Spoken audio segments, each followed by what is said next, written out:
Salut tout le monde, alors aujourd'hui on se retrouve pour une vidéo que j'avais pas spécialement prévu de faire, mais je m'en suis senti obligé. Je vous explique. Donc voilà, ma soeur est rentrée de la fac et elle est en PACES. Pour ceux qui savent toujours pas ce que c'est, la PACES c'est la première année des études de médecine, année où il y a ce fameux concours qu'il faut absolument réussir pour pouvoir prétendre un jour devenir médecin. En rentrant de la fac, elle m'a parlé d'une de ses copines qui sent un peu perdue, un peu débordée et qui trouve face à elle une montagne de difficultés qui lui paraissent insurmontables.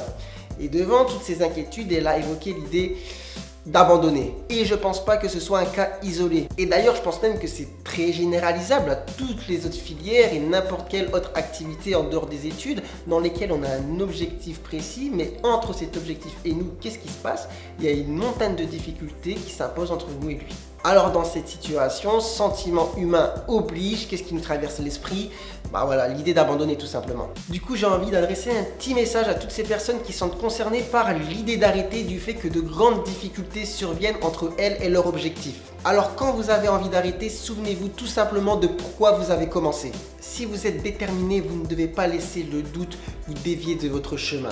Et le doute, il a deux origines. Soit il vient des autres, soit il vient de vous. Dans la première situation, vous allez sûrement rencontrer des gens qui vont vous faire comprendre que vous n'avez pas les épaules pour ce que vous avez entrepris. Mais en général, ces mêmes personnes, ce sont des personnes qui n'ont pas le courage de se fixer des objectifs qui demandent des compétences et du travail qu'ils n'ont pas l'habitude de fournir. Et qui au final, soit sont jaloux, soit ne comprennent pas le fait que vous avez réussi, vous, à entreprendre cette démarche. Car c'est là que se trouve le mérite. Vous allez sûrement rencontrer des gens qui ont certaines facilités, qui arrivent à faire facilement des choses qui paraissent très difficiles pour la plupart des gens.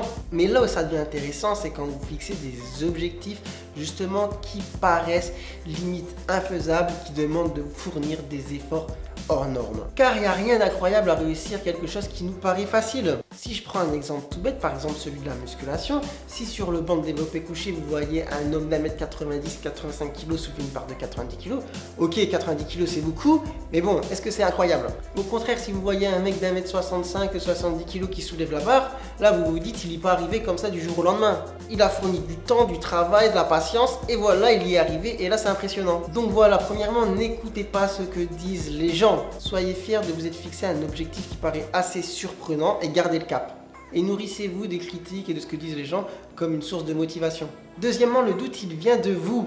Alors souvent dans ce genre de chemin où vous êtes la plupart du temps tout seul, vous êtes confronté à vous-même et c'est vous votre pire ennemi. Et c'est normal de douter quand on se retrouve face à une montagne qui nous paraît impossible à gravir.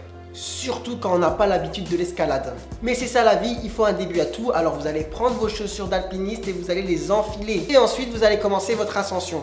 Et là, ça se peut que ça prenne du temps, que vous ayez des difficultés à monter, que parfois vous trébuchiez ou que même vous tombiez et que du coup vous soyez amené à tout recommencer. Mais ce n'est pas grave car alors à ce moment, vous saurez où ne pas mettre les pieds pour ne pas retomber. On est souvent seul dans ce genre d'ascension et c'est souvent difficile, mais vous verrez que nourri par votre détermination et votre motivation, il n'y a aucune montagne qui sera impossible à gravir. La motivation est votre principal carburant pour réussir. Alors certains vous diront mais non, la motivation c'est pas suffisant. Eh bien pourtant si, parce qu'il y a être motivé et être motivé. Je vais prendre l'exemple d'une histoire que j'ai lue dans un livre de Napoléon Hill qui parlait de la réussite. Prenez l'exemple d'un jeune homme qui était parti voir le sage du village pour lui demander les clés de la réussite. Donc le sage le prend et le ramène devant un étang. Arrivé là-bas, il prend la tête du jeune homme et la fout dans l'eau jusqu'à la limite de la noyade. Et au moment où le mec était sur le bord de s'évanouir, il lui ressort la tête de l'eau et là lui dit: le jour où tu voudras réussir autant que tu as voulu respirer, là tu réussiras. Car à un moment, quand votre motivation atteint un certain degré, tout le reste en découle. La quantité de travail, les sacrifices, les heures de sommeil en moins. Et c'est pour ça que je parlais de être motivé et être motivé. Il suffit pas de dire ouais j'ai envie de faire ça pour voilà que comme par magie tout se réalise. Donc voilà l'histoire de cette fille en PACES, ça se généralise à tout le monde. Si un jour vous vous retrouvez dans une situation où vous êtes face à des difficultés insurmontables et que c'est vous qui avez choisi d'y être, alors soyez fiers d'avoir choisi cette voie car c'est celle des plus méritants. Souvenez-vous de pourquoi vous avez pris cette voie et alors quand vous douterez, vous continuerez à avancer. Et si vous êtes motivé à réussir comme un asthmatique en pleine crise est motivé à trouver sa ventoline,